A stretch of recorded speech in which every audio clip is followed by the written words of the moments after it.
Welcome to week 6 of our religion class here, and just would like to take a few minutes to help you maybe not be freaked out about this week.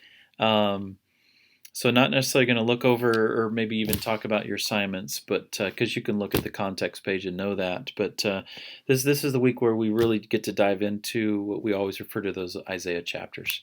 Nephi and his brother Jacob loved Isaiah, and they quoted him, quite a bit. If you think about really, how much writings are in those first two books, and how much of Second Nephi is devoted to Isaiah, that's a big deal. That they spent so much energy, to scratch into plates and to put these records in there and to say, the future us that's going to get this book need to know these things. And so if you can go into these weeks with that idea, so don't be scared.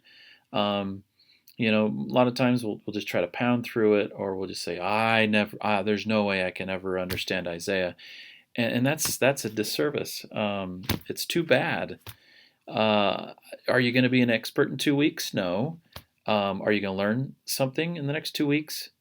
I would say yes. If you could go into these weeks with some faith and just say, and I'm not going to understand everything, but I'm going to understand something, and add to that your prayers and use the Institute manual, there's going to be some insights. So with the couple of minutes, all I really wanted to do was just to give you a little heads up with history of what was going on during the time of Isaiah. Nephi and Jacob love Isaiah because they saw his prophecies, they saw the warnings, they saw what he was teaching the people of Jacob, the tribes of Israel, and the warnings that he was giving, and they lived after the fulfillment, the first round of these things. So when I say first round, because Isaiah would prophesy of something that was going to happen in his day, knowing also it's going to happen in a future day. So Isaiah saw his day and the future, so he prophesies. Nephi saw his day and he saw the future.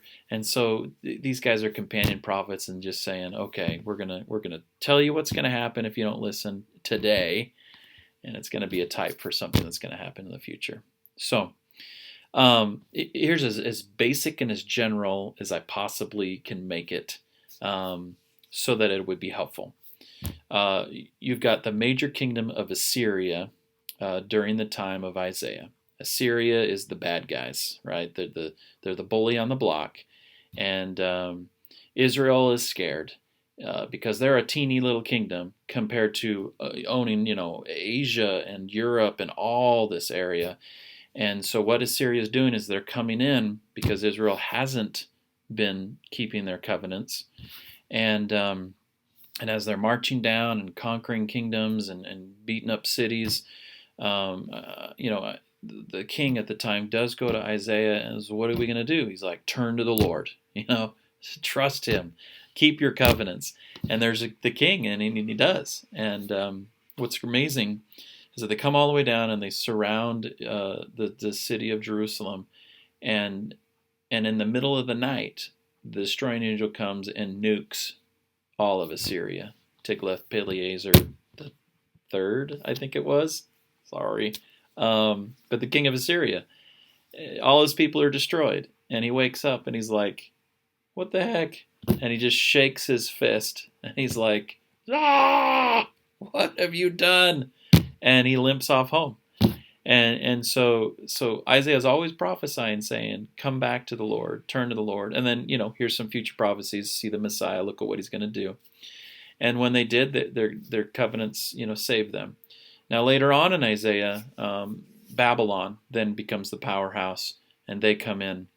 And because Israel has broken their covenants again, right, and Babylon comes in and destroys, the city, and Nephi knows that. Right? That's why they left the city. And so Nephi is just pointing, saying, kids, Israel, right? God has saved us once from odds that you can't even imagine. And he would have done it again, but you rejected him. And then us living in here in the Americas, he's like, he's going to save us in the future if we turn to him and keep our covenants. So enjoy Isaiah. Enjoy reading it. Look for the Messiah.